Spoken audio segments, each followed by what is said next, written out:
ये रोबोट सामने की गाड़ी को रोकने के लिए उसकी तरफ एक इलेक्ट्रोमैग्नेटिक बम फेंकता है, लेकिन ड्राइवर ने बड़ी चालाकी से गाड़ी का स्टीयरिंग मोड़कर बचा लिया था, जिससे इलेक्ट्रिक बम सीधा उनके सामने वाली की गाड़ी की तरफ चला जाता है। और जैसे ही गाड़ी के नीचे चिपककर एक्टिवेट होता है तो इलेक्ट्रिक शॉक से इन लोगों की गाड़ी नियंत्रण खो देती है और 360 डिग्री में घूमकर बीच रास्ते में बंद पड़ जाती है। पर रोबोट अभी भी उस गाड़ी का पीछा कर रहा था जिसमें नीले रंग का एलियन सोनिक बैठा था। तभी सोनिक गाड़ी से कूदता है और बिजली की रफ्तार से दौड़कर सारे इलेक्ट्रिक बम को तोड़ने लगता है। फिर आखिर में उसने छलांग मारकर सीधा रोबोट पर ही इलेक्ट्रिक बम चिपका दिया था, जिस कारण इलेक्ट्रिक बम सक्रिय होने से रोबोट नियंत्रण खो देता है और पहाड़ से टकराकर ब्लास्ट हो जाता है। यह देख इन दोनों को लगा कि उनकी जान बच चुकी है, पर तभी ब्लास्ट के अंदर से एक छोटा रोबोट निकलकर बाहर आता है जो एक टायर पर दौड़ रहा था। उससे पीछा छुड़ाने के लिए आदमी सोनिक को गाड़ी चलाने के लिए दे देता है और जैसे ही रोबोट उनकी गाड़ी के नजदीक आया तभी आदमी ने लात मारकर रोबोट का सर फोड़ दिया था, जिससे रोबोट कुछ ही देर में ढेर हो जाता है। लेकिन आदमी की खुशी ज्यादा देर तक टिकने वाली नहीं थी, क्योंकि उस रोबोट के अंदर से भी एक और छुटकू ड्रोन निकलकर बाहर आता है और लेजर से उनकी गाड़ी की छत को काटकर अलग कर देता है, जिससे डर के मारे दोनों की पतलून गीली हो चुकी थी। तभी सोनिक ने छुटकू ड्रोन को पकड़ लिया था, फिर उसको तोड़कर उसका कैमरा बाहर निकाल दिया था, लेकिन वो कैमरा अचानक उसके हाथ से ही चिपक जाता है,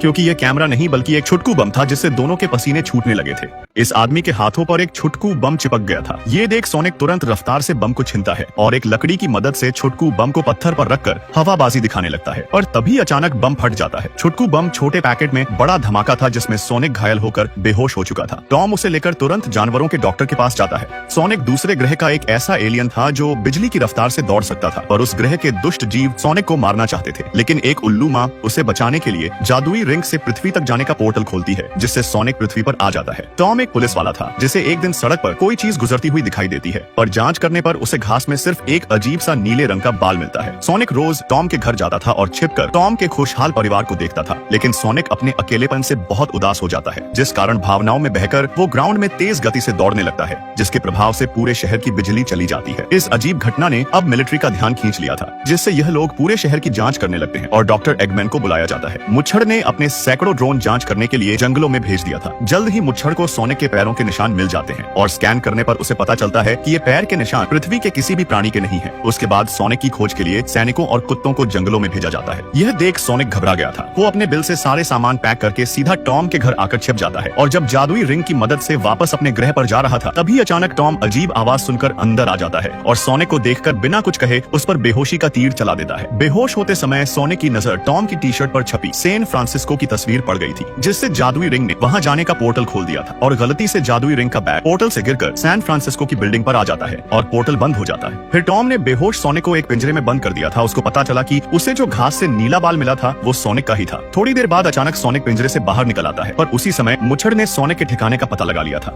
ये ड्रोन इस पूरे घर को स्कैन कर रहा था। तभी डॉक्टर एगमैन को सोनिक का नीला बाल मिल जाता है, जिससे उसको पता चल चुका था कि सोनिक घर में कहीं छुपा हुआ है। मुच्छड़ टॉम को डराने धमकाने लगा था कि तभी टॉम को बचाने के लिए सोनिक बाहर निकलकर सामने आ जाता है, जिसे देख मुच्छड़ के होश उड़ गए थे। उसी पल टॉम ने मुच्छड़ को मुक्का मारकर बेहोश कर दिया था, लेकिन मुच्छड़ के पालतू ड्रोन ने भी दोनों पर हमला करना शुरू कर दिया था। दोनों बाल बाल बचते हुए घर से भाग जाते हैं और अपनी जादुई पोर्टल रिंग पाने के लिए सैन फ्रांसिस्को पहुंच चुके थे। फिर टॉम पुलिस का कार्ड दिखाकर बिल्डिंग के अंदर घुस आता है, जहां छत पर इन लोगों को जादुई रिंग मिल गई थी। लेकिन जैसे ही सोनिक ने पोर्टल बनाने के लिए रिंग को फेंका तभी मुच्छड़ के ड्रोन सामने आ जाते हैं। ड्रोन की संख्या बहुत ज्यादा थी। यह लोग अब चारों तरफ से घिर चुके थे। जब वो हैरान थे तभी डॉक्टर मुच्छड़ भी अपना लड़ाकू विमान लेकर उनके सामने आ जाता है। फिर मुच्छड़ ने सोनिक पर कई मिसाइलें दाग दी थी, लेकिन सोनिक बिजली की रफ्तार से दौड़ सकता था, जिस कारण सारी मिसाइलें उसके सामने रुकी हुई सी लगने लगती है। वो तुरंत टॉम और उसकी बीवी को छत से धक्का मारकर नीचे गिराता है। फिर पोर्टल रिंग से दोनों को वापस शहर भेज देता है और खुद मुच्छड़ से पीछा छुड़ाकर भागने लगता है। लेकिन सोनिक कितना भी तेज भाग ले वो मुच्छड़ से अब नहीं बच सकता था, क्योंकि उसका विमान भी उतना ही तेज उड़ सकता था। तभी मुच्छड़ गोली से सोनिक पर हमला कर देता है और दोनों पोर्टल रिंग से होकर सीधा टॉम के शहर पहुंच जाते हैं। घायल सोनिक को देखकर टॉम पोर्टल रिंग की मदद से पीछे से आकर मुच्छड़ के विमान पर कूद गया था और मुच्छड़ से हाथापाई करने लगा था। लेकिन टॉम 2 मिनट भी मुच्छड़ के सामने टिक नहीं पाता और जब मुच्छड़ सोनिक को मारने जा रहा था तभी शहर के सारे लोग उसके सामने खड़े हो जाते हैं। खतरे को भांपकर तभी सोनिक ने अपनी आंखें खोल दी थी और इस बार अपनी पूरी पावर का इस्तेमाल करके तुरंत मुच्छड़ के विमान पर हमला कर दिया था। सोनिक की गति बहुत तेज हो चुकी थी। तभी टॉम जादुई रिंग फेंकता है और पोर्टल के खुलते ही सोनिक मुच्छड़ को विमान सहित एक अनजान ग्रह पर पहुंचा देता है। इंसानों की दरियादिली देखकर सोनिक ने पृथ्वी पर रहने का फैसला कर लिया था, क्योंकि अब उसके पास प्यार करने वाले दोस्त और रक्षा करने वाले लोग थे।